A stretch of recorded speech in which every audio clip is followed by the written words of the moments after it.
everyone, it's Jack from Cultaholic.com and I'm back in the big time. I'm back on prime time. I'm back on Monday Night Raw. Well, I'm not back on Monday Night Raw. That would be ridiculous. Or would it be? Would it be ridiculous given just the state of the world at the minute? That's right, Tom's taking a few days off, so I am here to cover Monday Night Raw. But how good was Monday Night Raw? There's only one way to find out, and that is by assigning each individual segment just a wonderful individual grade. That's right, it's time for Monday Night Raw Graded.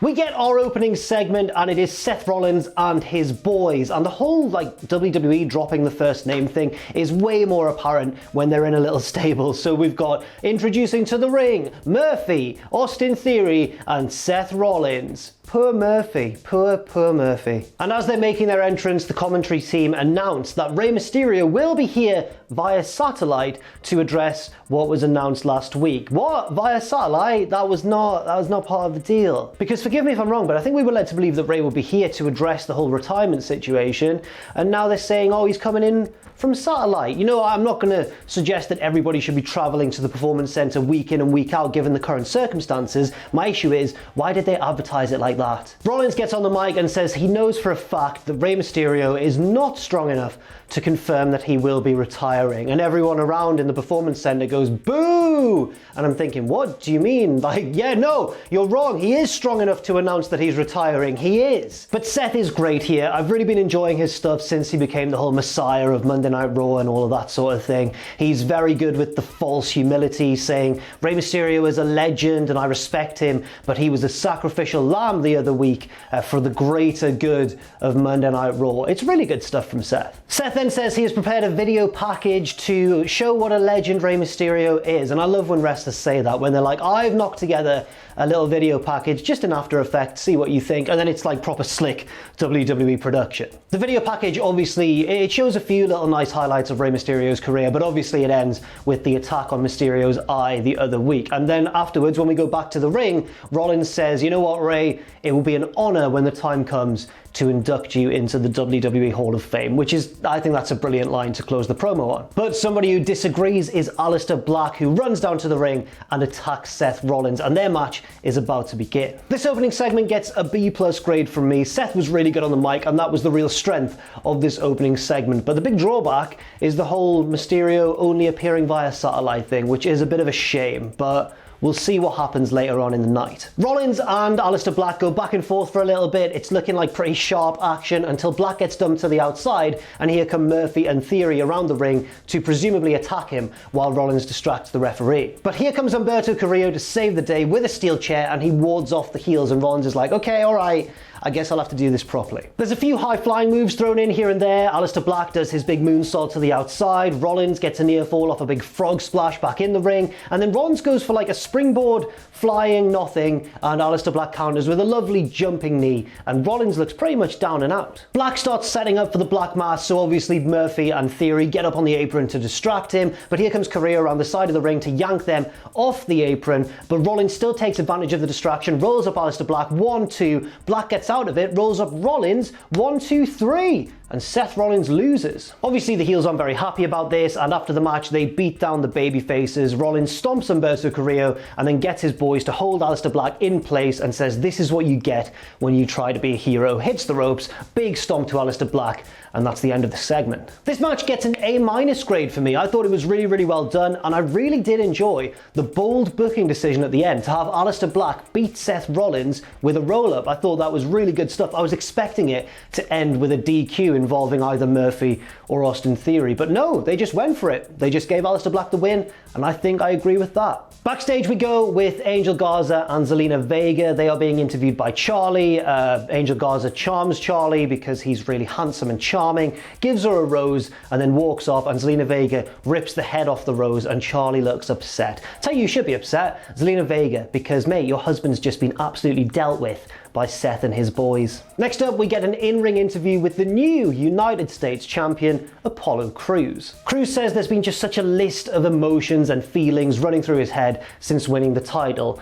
Humility, appreciation, That's it. He listed 2 feelings. But he says as well as that list of feelings in his head, he's also got a list of people that he would love to face in defense of his United States Championship. But he says number 1 on that list right now is Kevin Owens. And that makes total sense. You know, Owens has been Apollo Crews' ally recently in dealing with Andrade and his stablemates. And here comes Kevin Owens, but he's a little bit worried that Apollo is doing this out of pity because Owens was, of course, attacked and defeated by Angel Garza last week. Apollo says, no, this is not pity at all. This is entirely about respect. And Owens says, all right then, if it's about respect, then I do feel bad because your first title reign is going to be a short one. Oh, sick burn from Kevin Owens. And we cut to one of the Performance Center recruits in the crowd who just looks like he's just witnessed a murder. He's like, oh my God, he doesn't know how to handle it. It's really funny. There's some nice back and forth to start this match. There's so much athleticism and so much competitive fire on display, but also just so much bloody respect. But then Owens goes for a boot to the gut and accidentally catches Apollo Crews in the winkle. The referee checks on Apollo Crews. Owens backs up. He's like, all right, it was a mistake. It was a mistake. Apollo gets up. Cheap shot to Kevin Owens. It was a fake. He was playing possum all along. What about the respect? I was literally just talking about Apollo. I am disappointed in you. The match carries on. There's a bit of a brawl because both guys were a little bit cheeky towards one another, and it's really heating up. And I'm starting to think, wow, this could turn into a really good match. It could even be better than the opening match, and that was a pretty good match as well. And then here come Angel Garza and Andrade to ruin it and cause a no contest. And obviously, because it's WWE, it turns into an impromptu tag match. That's just the way it goes sometimes. It's an alright tag match, very short though. I did enjoy at one point when Apollo escaped from Garza's wing clipper and tagged in Kevin Owens, the speed with which Garza was keen to run away from Kevin Owens and tag out to Andrade. That was a nice little detail. A little bit later on, Angel Garza runs around the side of the ring and attacks Kevin Owens' leg again, just like he did last week. Obviously in the ring, Apollo Crews is distracted by this. He gets rolled up by Andrade. Andrade puts his feet on the ropes for leverage. 1, 2, and Apollo Crews kicks out. Good, because I'm so glad we didn't see another example of a champion losing in a non-title match. Apollo gets back in control, gets Andrade on his shoulder, and does that lovely throwy powerbomb thing that he does. The toss powerbomb, what are they calling it? It's enough to get the win anyway. I wanted to give this a really high grade. It was looking like it was going to be really good when it was just a singles match, but then I was so infuriated by the booking and the fact that it turned into a tag match once again. I'm going to give it a B grade. Great wrestling, shoddy booking in my opinion. Next up, oh, here we go, lads. It's what we all tune into Monday Night Raw to see. It's time for the Viking Raiders and the Street Profits Fun Time Extravaganza Part 4. So we've had basketball, we've had axe throwing, we've had golf, and now we've got America's pastime, not baseball, bowling. It's as American as martial law. So we're in the bowling alley and immediately the Street Profits are not happy about the shoes they have to wear.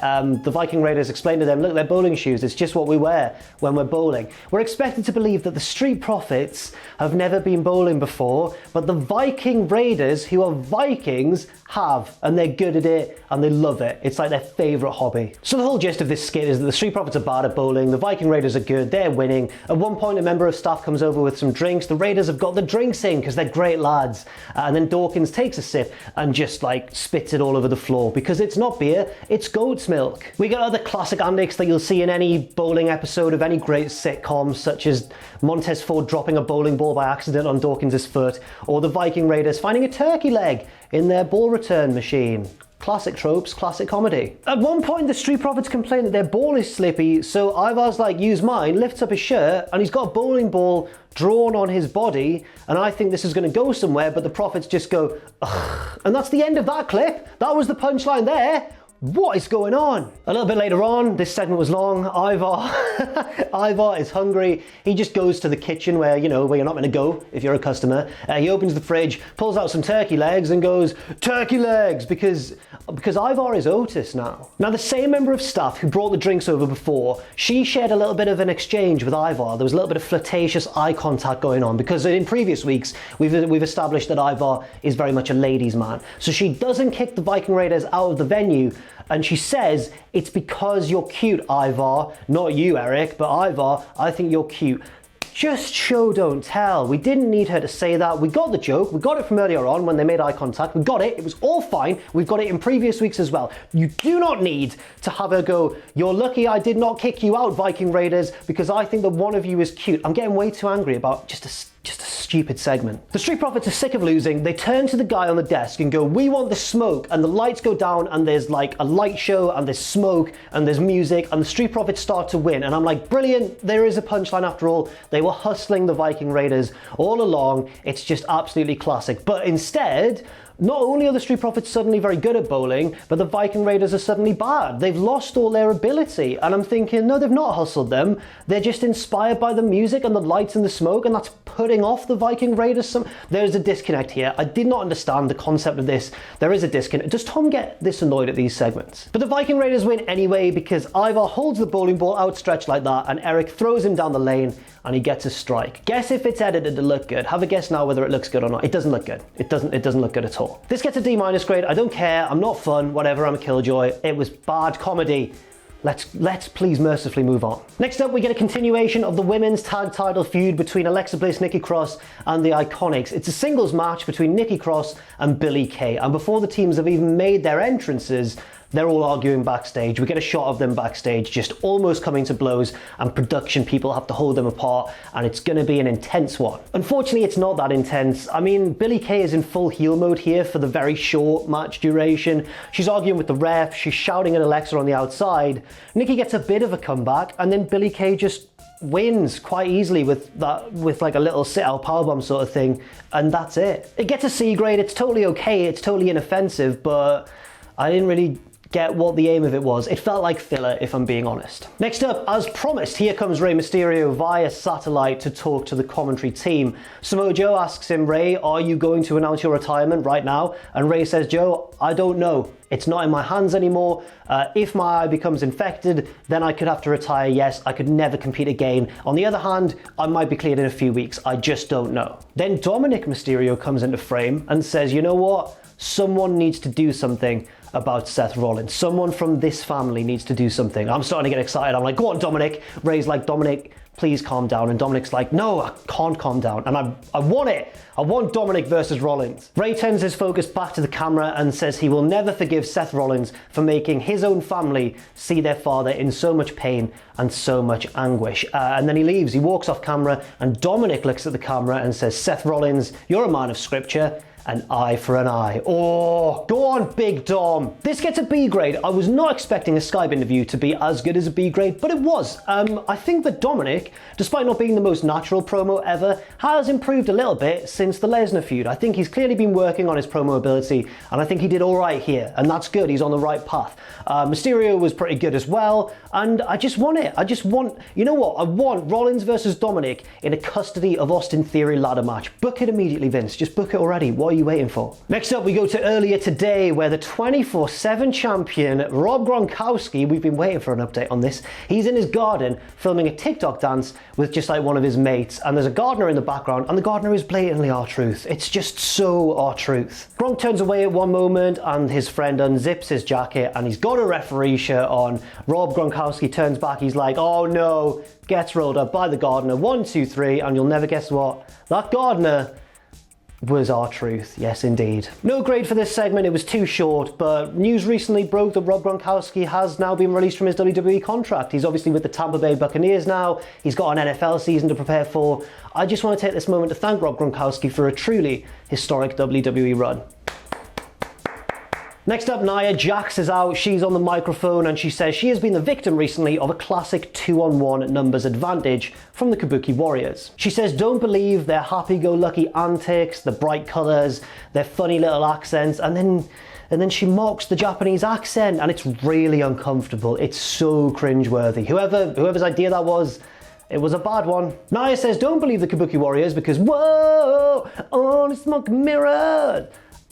I've lost my train of thought entirely. That's right, she says they're only smoke and mirrors, just like Asuka's championship reign, which is entirely due to Becky Lynch's hormones, and she was gifted the belt, she doesn't deserve it, and Nia says at Backlash, she's going to expose Asuka for the charlatan that she is. And then we get Kairi Sane versus Nia Jax, and Kairi just throws absolutely everything she has at Nia. She even gets her set up for the insane elbow off the top, but Nia rolls to the outside. Kairi follows her out, and that's where we get that spot that's been reported on for the past week or so. So what happens here is Nia throws Kairi into the ring steps. Kairi clearly goes into them face first, and then they cut it down. So apparently there was quite a long recovery time. They made sure that Kairi wasn't bleeding anymore. They kind of cut to the crowd on the live broadcast and made sure that, like, right, none of that happened.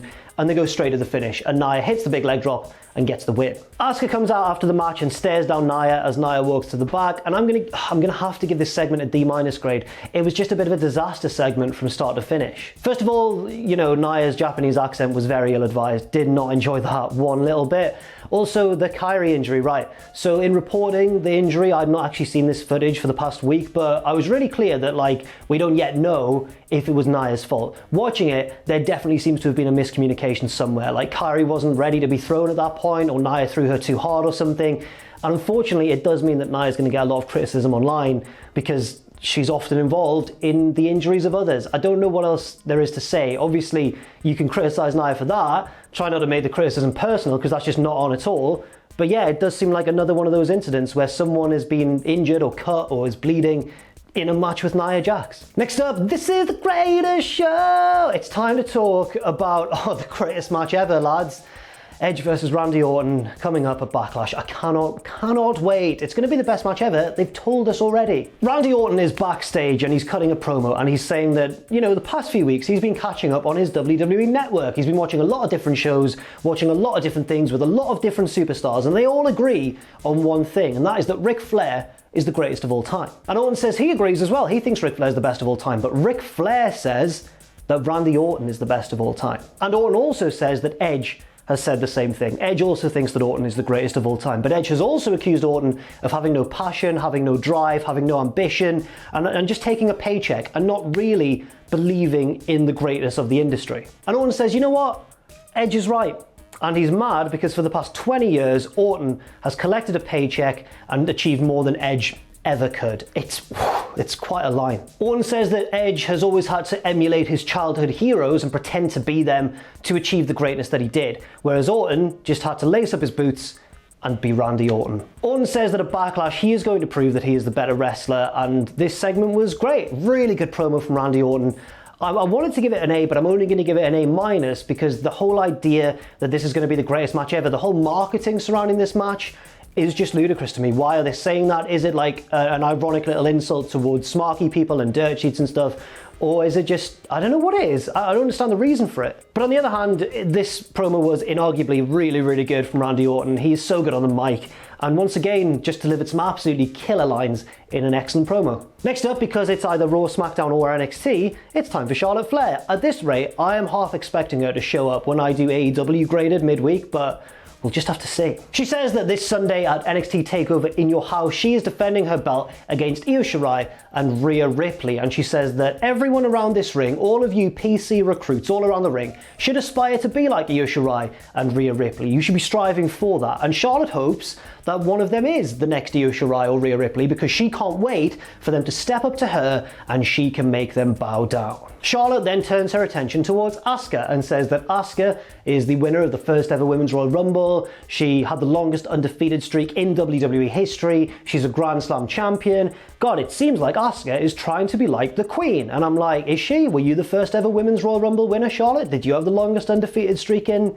It's a bit confusing. Asuka's confused as well, because she heads straight down to the ring. And they have a really good match, actually. Really good exchanges between the two, especially when it comes to submissions. At one point, there's an armbar into a Boston Crab, into a knee bar. There's rolling over into pinning predicaments with triangles locked in, up into power bombs, that sort of thing. It's all really well thought out wrestling. But then unfortunately, this match again suffers from a non-finish. So Asuka gets knocked out of the ring with a big boot, and here comes Asuka's music, signaling the arrival of Asuka. Except it's not Asuka, it's Nia Jax in Asuka's mask. And Asuka is obviously enraged. She runs up the ramp. Nia Jax runs down the ramp, clotheslines her, and Asuka gets counted out. Charlotte wins the match, and Nia has raised the stakes, I guess, ahead of her match at Backlash. This gets a B+ grade. Really good wrestling. It was a frustrating finish. It obviously was frustrating, the involvement of Nia Jax and everything, but I did, in a way, sympathize with the decision and understand it.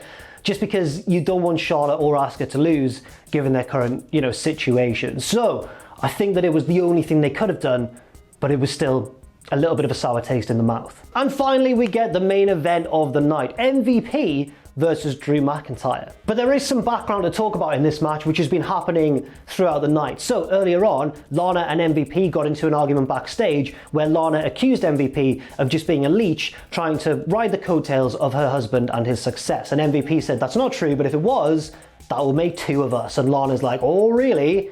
She slaps MVP. Tension is afoot. Later on, Lana is interviewed backstage and is asked, whose idea was it that you can't accompany Bobby Lashley to his matches anymore? And Lana says, I don't know, but I know that it wasn't Bobby's idea. He wouldn't do that. She's implying, of course, that it's MVP's idea. But then she realizes, I'm not allowed to go to Bobby Lashley's matches at ringside, but nobody said anything about MVP's matches. So we get to the main event. Here comes Lashley accompanying MVP. We get Drew McIntyre. Him and MVP are ready to go in the ring. And here comes Lana, and Bobby Lashley is shocked. He's like, what on earth is Lana doing here? And I'm thinking, oh, how is she going to involve herself in the match? Then the match begins. Drew dominates for a little bit. Then he goes for the Claymore. Lashley pulls MVP to safety. Drew dives onto both of them, gets MVP back in the ring. Claymore, 1, 2, 3.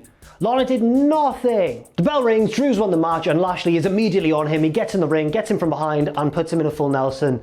And that ends the show with Drew McIntyre, the WWE Champion, obviously under threat. He is in the full Nelson, and Lashley is a viable threat to his title reign. Can't argue with that.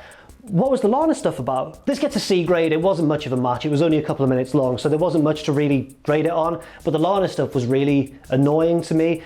I understand that it's probably going to go somewhere. We're probably going to see the tension between Lana and Lashley and MVP escalate over the next week or so. But at the same time, why did they dedicate so much of Raw to it? This was very much the overarching story of this week's show, and then it went nowhere in the end. So we get to the overall grade. I'm going to give Raw this week a B- grade, which sounds harsh given the excellent wrestling on display by many. I mean, Rollins was great, Aleister Black was great, Owens and Apollo were great, Charlotte and Asuka were great, but there was so much booking that just suffocated the great wrestling on show. Of those 3 matches that I just singled out for praise, only one of them, of course, had any sort of real finish, with Aleister Black getting the big win over Rollins. Apart from that, there were non-finishers all over the place on this week's Raw, and that Lana stuff took up a lot of time and didn't really go anywhere in the end. So, unfortunately, it does only get a B-, but it does deserve a bit of praise for the wrestling. The wrestlers, great stuff. I want to shower them with praise. They were great this week. The booking, not so much. Thanks very much for watching. That is Monday Night Raw Graded. I've been Jack from Cultaholic.com. Do leave your thoughts and opinions in the comments section down below. Stay safe out there, stay positive, and I'll see you very soon.